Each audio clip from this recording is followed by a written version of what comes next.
నిమిత్తం అయితే ఈ ర్యాలీ చేస్తున్నాం. అందరికి కూడా తెలుసు, క్రైస్తవులైన వారందరూ కూడా ఈ దినం చాలా ప్రత్యేకమైన దినం. ఎందుకంటే యేసుక్రీస్తు ప్రభువారు మన కొరకు శిలువ మరణం పొందడానికి బెత్పగే బేతనియ ఖమ్మం దగ్గర శిష్యులు ఇద్దరిని కూడా పిలిచి మరి ఆ గాడిదలు తెమ్మన్నారు. ఏమన్నారా? వారు వచ్చి విడిచి తీసుకెళ్తుంటే ఏమన్నాడు ఆయన ఇంటి అతను, ఇవి ఎందుకు తీసుకెళ్తున్నారంటే ఇవి ప్రభువుకి కావలసినవి అన్నారు. అప్పుడు ఏమన్నారు వాళ్ళు? తీసుకెళ్ళమన్నారు. మొట్టమొదటిగా ప్రభు కొరకు గొప్ప కార్యం చేసింది ఎవరు? ఆ బేత్పగే బేతనియ గ్రామస్తులు, ఆ ఇంటి అతను తీసుకొచ్చి ఏం చేశారు? యేసు ప్రభువారిని ఎక్కించారు.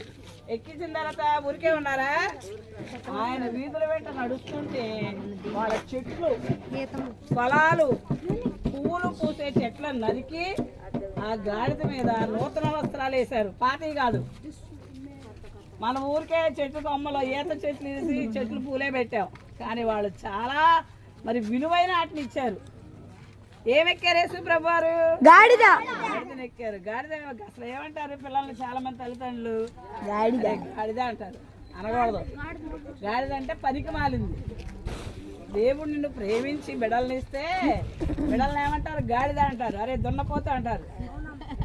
తప్పది. అది దేవుని సన్నిధిలో చాలా తప్పు. బిడలు ఎవరిచ్చే బహుమానం? దేవుడు. కుమారులు యెహోవా అనుగ్రహించు స్వాస్యము, కుమార్తెలు దేవుడిచ్చే బహుమానం.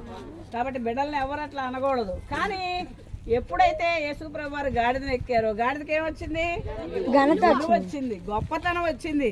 వారి వస్త్రాలు, మరి చెట్ల కొమ్మలు అన్నీ కూడా దారి వెంట పరిచి ఆ గాడిద ఎంత దూరం అయితే ప్రయాణం చేసిందో ప్రభువారు, ఆ లెక్క మనకి తెలియదు, బైబిల్ ఎక్కడ నేను చూడలేదు. కానీ అంత దూరం ప్రభువుని ఎంతో మహింపరిచారు వాళ్ళ వస్త్రాల ద్వారా. గాడిదకి ఎప్పుడైతే యేసుప్రభువారు ఎక్కారో గాడిదకి గౌరవం వచ్చింది. అట్లాగే మన హృదయాల్లో యేసుప్రభువారిని చేర్చుకునే మనకు కూడా గొప్పతనం వస్తుంది. గాడిద అసలు ఏం చేస్తుంది? మామూలుగా బరువులు మోస్తుంది. ఏం బరువులు మోస్తుంది? బట్టలు, చాకలి వారు ఉతికే మైలు బట్టలు, పిచ్చి వాళ్ళు మనం ఇడిచిన బట్టలు, మురికి వస్త్రాలు. అలాంటి గాడిదని ఎప్పుడైతే యేసుప్రభువారు ఎక్కారో గాడిదకి గొప్పతనం వచ్చింది. మరి మన జీవితంలో కూడా ప్రభువుని కలిగి ఉంటే మనం పిచ్చివాళ్ళం, మనం మంచివాళ్ళం కాకపోయినా మనకేమొస్తుంది?